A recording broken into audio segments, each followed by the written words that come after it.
Hi LEGO fans! The magnificent game of Quidditch. Not to be confused with Quit-itch, which is something entirely different. Of course, before you can become a beater and go play for the Holyhead Harpies, you have to learn to fly, which brings us to this little beauty. Today, I'm going to be unboxing, speed building, and test flying set number 76447, Hogwarts Castle Flying Lessons from LEGO Harry Potter. As with the earlier sets with the Hogwarts Castle prefix, this is designed to combine with others to make the most detailed, or at least the most expensive Hogwarts Castle ever. This is not the first time LEGO has immortalised the first flying lesson scene in a set. It started way back in 2003 with the 4177 flying lesson set consisting of just 23 pieces. It was resurrected in 2022 with 76395, Hogwarts First Flying Lesson. This version has plenty of play features and is designed for builders aged 9 and up. This 651 piece set retails for 70 Great British Pounds, 80 euros, or the same amount in US dollars. That part count includes 6 minifigures to recreate the flying lesson scene in Harry Potter and the Philosopher's Stone. I'll fight anybody who tries to tell me it's the Sorcerer's Stone in the comments. The minifigure lineup includes all of the principal characters for the scene, including Harry Potter, Neville Longbottom, Draco Malfoy, Professor Minerva McGonagall, Madame Rolanda Hooch, and Oliver Wood, who's in desperate need of a new Seeker. We'll be taking a close-up look at each of the minifigures later in the video, and checking if LEGO has been paying attention to their counterparts from the beloved first movie. Although we had a flying lesson set only 3 years ago, the 2025 version has 60% more parts, and creates a more complete version of the scene which was filmed on location at Alnwick Castle in the northeast of England. It's a beautiful place, well worth the visit, and you can even learn to fly. What I do like about these new sets is that they have modular subsets which can be slid into whichever part of the castle you like. You can easily switch out the Quidditch supplies cupboard for the Hogwarts Castle Charms class set, which also came out in the latest wave. Other features of the set include the golden snitch and something I've forgotten. I feel sure it will come back to me later in the video. Finally, we have another 2 random portrait tiles, which will hopefully not be another 2 Basil Fronzak portraits. I guess we'd better tear open the box and reveal the disappointment inside.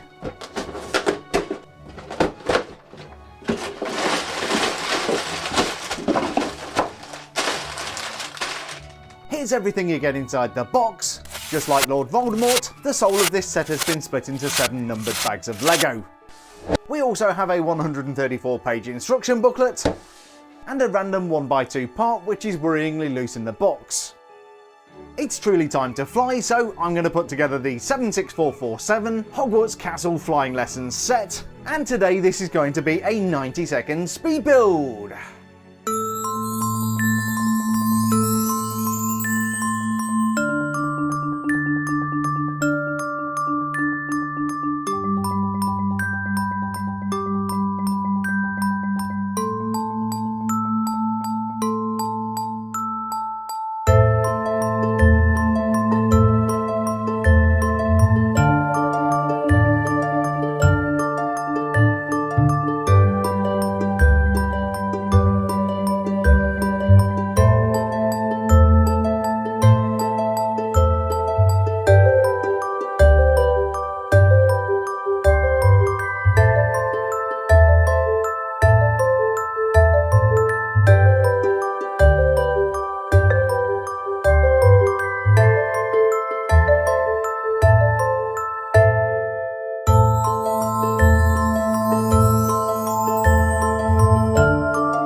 And here is the completed 76447 Hogwarts Castle Flying Lessons from LEGO Harry Potter.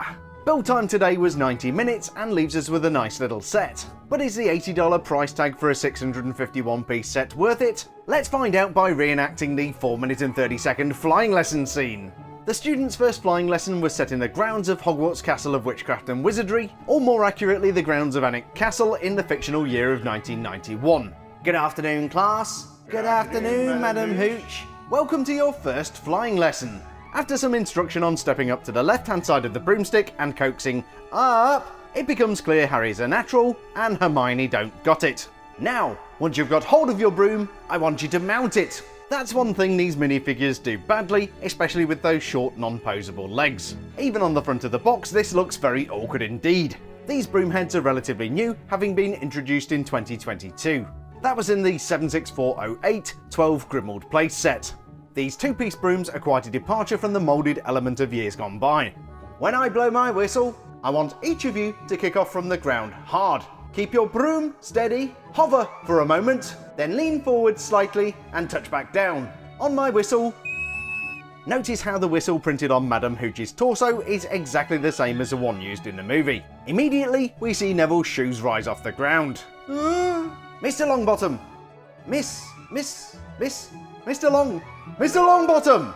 Unable to comply with Madam Hooch's demands, Neville flies off at speed. Neville! Come back this instant! The broom, seemingly out of control, tries to shake off Neville, then repeatedly flies into the walls of the castle. Neville flies directly towards the ground, and then straight towards the students who scatter in terror. To help recreate this out of control moment, you can clip Neville's broom to this contraption on the roof and make him spin around and around. Neville's broom continues through the arch and then flies straight up as Neville screams for help. Neville is finally stopped when his cloak gets caught on the spear of a statue. Dangling helpless, his cloak starts to rip. You might notice that Neville is wearing Madam Hooch's cloak because LEGO were too cheap to give him one.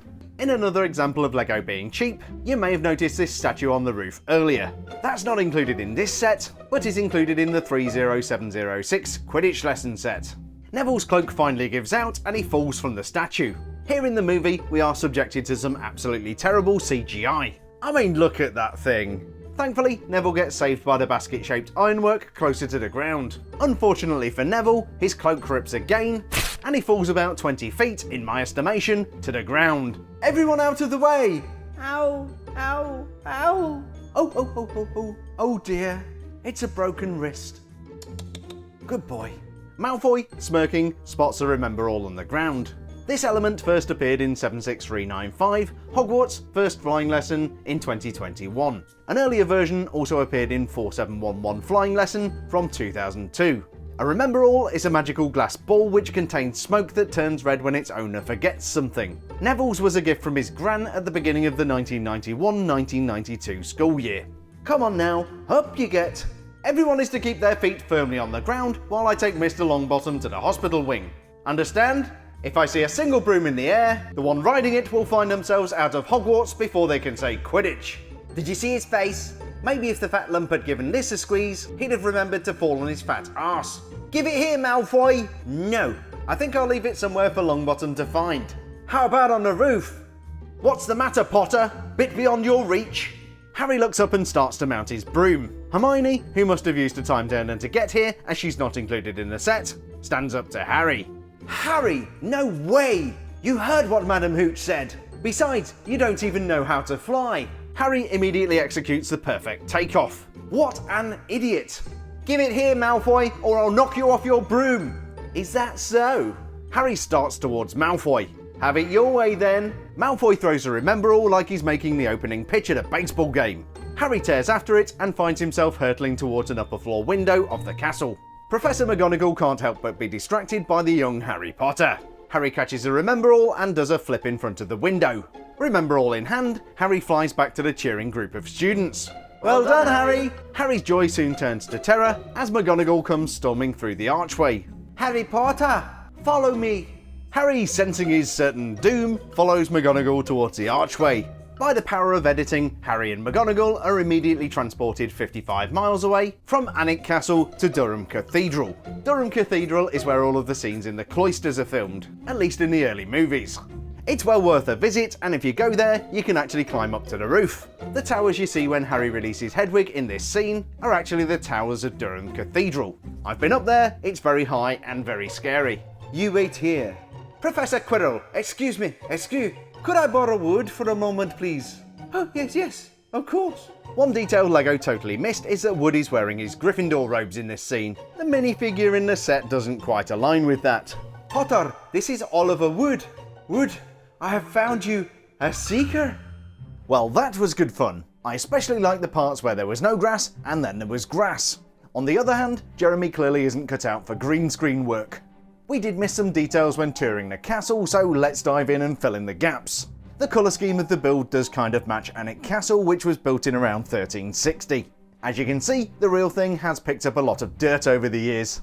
LEGO stands this version upon a foundation of stone. The walls are mainly constructed from tan elements matching the Great Hall. We also have occasional dark tan bricks, some medium nugget textured bricks, and occasional sand green for mossy growth. Accurately recreating the movie set, we have the archway through which Neville flies, and that's flanked by a couple of lanterns because wizards don't trust Muggle electricity.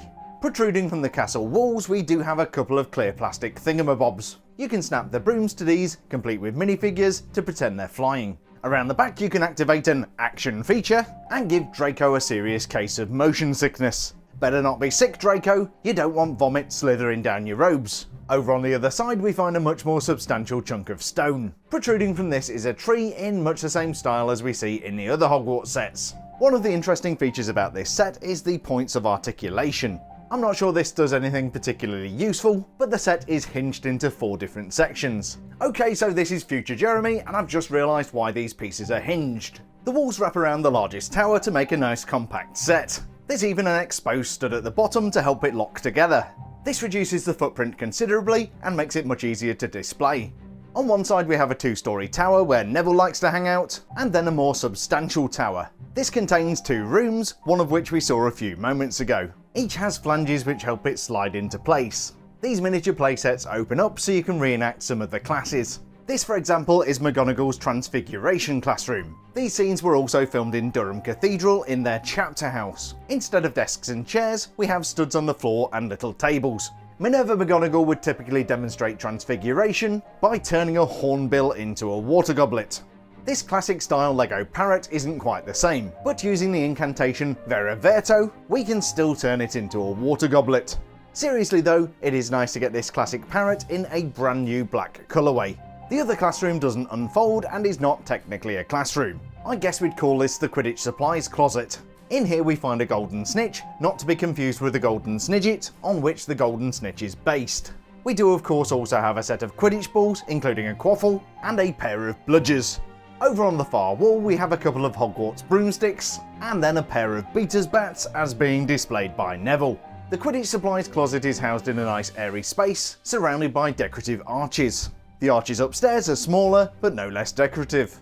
Other decorative features include occasional splashes of bright green foliage.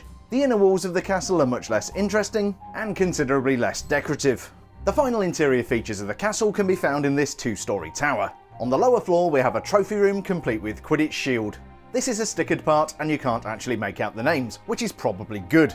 The shield you see in the movie is completely wrong. This is where Harry discovers that James Potter, his father, was the Seeker for Gryffindor in 1972, but that's a lie. James, as the book confirms, was actually a chaser. Also in this room we have 2 of the collectible wizard portraits. My portraits are a generic sleeping wizard, and Damara Dodderidge, whose portrait hung in Hogwarts Castle's grand staircase. Above the trophy room we have what appears to be a teacher's office. I think in reality this is meant to be the place where McGonagall saw Harry. The Transfiguration classroom worked out a little better for my skit. The room contains a desk, and it's clear that LEGO has been paying attention. This does indeed resemble McGonagall's desk as shown in the movie. The most recognisable feature is McGonagall's pink table lamp. This makes particularly good use of a pearl gold lightsaber handle. McGonagall also has a traditional quill for writing, none of that quick quotes quill malarkey, and finally a printed tile with instructions for a spell she stole from Professor Flitwick. This is of course Wingardium Leviosa, the levitation charm. Helping to keep the look of the castle authentic, each one of the walls is topped with crenellations. These are defensive features which allow soldiers to protect a castle. These are also present on top of the smaller tower, and a larger tower which has plenty of open space to display the minifigures. The minifigure lineup consists of 6 magically magnificent minifigures. We've got Harry Potter, Neville Longbottom, Draco Malfoy, Minerva McGonagall, Rolanda Hooch, and Oliver Wood. Technically though, there is a 7th minifigure, the statue from the roof. The combination of parts makes this technically a new minifigure, but all of those parts have been used before. The statue's legs are formed by one of these curved skirt pieces. The printed torso is nicely detailed and has some additional printing around the back depicting the Roman-style toga. No face this time, just a monochrome minifigure head. Not that LEGO tried too hard, but the statue is a reasonable replication of what we saw on screen. Our first completely recycled minifigure is the boy what gone done lived, Harry Potter. He also appears in 76435, Hogwarts Castle, The Great Hall, and 76387, Hogwarts Fluffy Encounter. Being a first year student, he stands on small non-posable black legs. This makes things very tricky with those broomsticks. The printed torso showing Harry in his Gryffindor robes is another common element, having appeared in 13 sets so far. There's more printing around the back showing the detail of the hood, complete with colour coordinated lining. The hair is perfect for the character, and I always like to see the cutout for the lightning shaped scar. The printed head is extremely common and appears in at least 30 sets. I'm a big fan of the alternate expression, which shows a comically terrified Harry. As you'd expect with Harry being the titular character of the movie, the resemblance to his on-screen counterpart is very good. So nothing new or remarkable here, but you simply can't have a Harry Potter set without the boy wizard. Our final recycled minifigure for this set is foul, loathsome, evil little cockroach, Draco Malfoy. He appears in 7 different sets, but I'll spare you the ordeal of reading them all out. Like Harry, we have small non-posable legs, and then a printed torso, this time in Slytherin colours. Again, we have a printed hood around the back, this time with green lining. The printed face is very common and perfectly depicts Draco's sneering smile. The alternate expression shows Draco flying into a fit of rage. So much rage that Draco seems to have developed a detached retina. I've got to say, LEGO has done a really good job of recreating the foul, loathsome, evil little cockroach we saw in the movie. That's enough of recycled minifigures, let's find something slightly new. Madame Rolanda Hooch is a brand new minifigure, and the 5th time she's been recreated in LEGO form. This version is almost unrecognisable compared to the 2002 version. Hooch was of course Hogwarts flying instructor and Quidditch referee. Although I'm pretty sure she gets a mention in all of the books, she only appeared on screen in the first movie. She was played by American-British actor Zoe Wanamaker. She famously criticised the movie's producers for poor pay and complained about conditions on set. She only signed a 1-movie deal and we never saw her again. Big mistake. Huge. The Hooch minifigure uses standard dark blue legs, but then we have a brand new printed torso. The gold metallics for the whistle and the Hogwarts crest really make this pop. Even though you can't see it under the cloak, there is some more printed detail around the back. The black cloak is a standard part and made of soft, stretchy fabric. The hair is not exclusive, but is a perfect fit for the character. It's a significant improvement over the 2002 version. The facial print is new and exclusive to the character. It lacks the cat-like eyes we see in the movie, but is otherwise a great representation of the character. The alternate is really nice and has Hooch wearing the goggles she uses to referee Quidditch matches. The metallic details are very nice indeed. LEGO clearly paid attention when designing this minifigure, and the resemblance to the character we saw on the big screen is very good. It's always nice to get a new version of a Harry Potter character, and I think LEGO did a great job with Madame Hooch. Technically new but not really, we have Neville Longbottom. He was portrayed as being a bit goofy, hapless and plump in the movies. Seems to have turned out alright for him in the end. As we'd expect, Neville has the short non-posable legs. Neville is wearing similar Gryffindor robes to Harry, except that Neville has his undone. We have similar printed detail around the back depicting the hood of the robes. This torso is used widely and appears in 8 minifigures within 13 sets. The facial print does a great job of recreating Neville's goofy teeth. The alternate expression is absolutely fantastic and shows a much more happy Neville. Comparing the minifigure to the on-screen representation, I'm pretty pleased with what LEGO has done here. Although this is a brand new combination of elements, all of these parts have been used before. Our penultimate character is Oliver Wood, who appears for the 3rd time as a minifigure.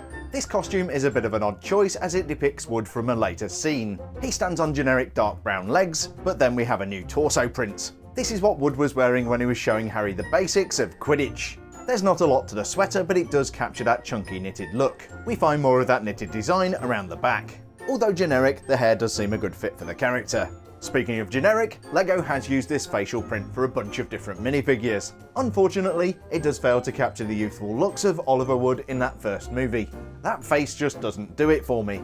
Last but not least, we have head of Gryffindor House, Minerva McGonagall. She was of course played by the late Dame Maggie Smith, who is sorely missed. McGonagall is technically a new minifigure, but there is only one new part on display here. The robes include a curved skirt piece which is sadly not printed. Making up for that, we do have a brand new printed torso. The triple colour metallic printing for the brooch is really nicely done. There's some more printed detail around the back, but unfortunately you can see the alternate expression peeking out from beneath the hair. That hair, pulled neatly into a bun, is perfect for the character.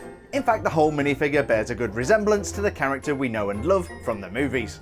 The face isn't new and makes its 4th appearance on a McGonagall minifigure. This uncommon smile soon turns to a more stern expression. While I do think this is a very good representation of McGonagall, I really would have liked to have seen some printing on that skirt piece. So what we have here is a nice little set with some good play value, and an acceptable but not exceptional lineup of minifigures. Now of course we can't forget that this is a part of the most detailed Hogwarts Castle ever, so let's see how this looks with some other stuff. I did think that this set would possibly connect to the Great Hall, but I never did find a good way of using those clips on the side. Maybe those are for a future set. God knows we've not had a Whomping Willow for a while.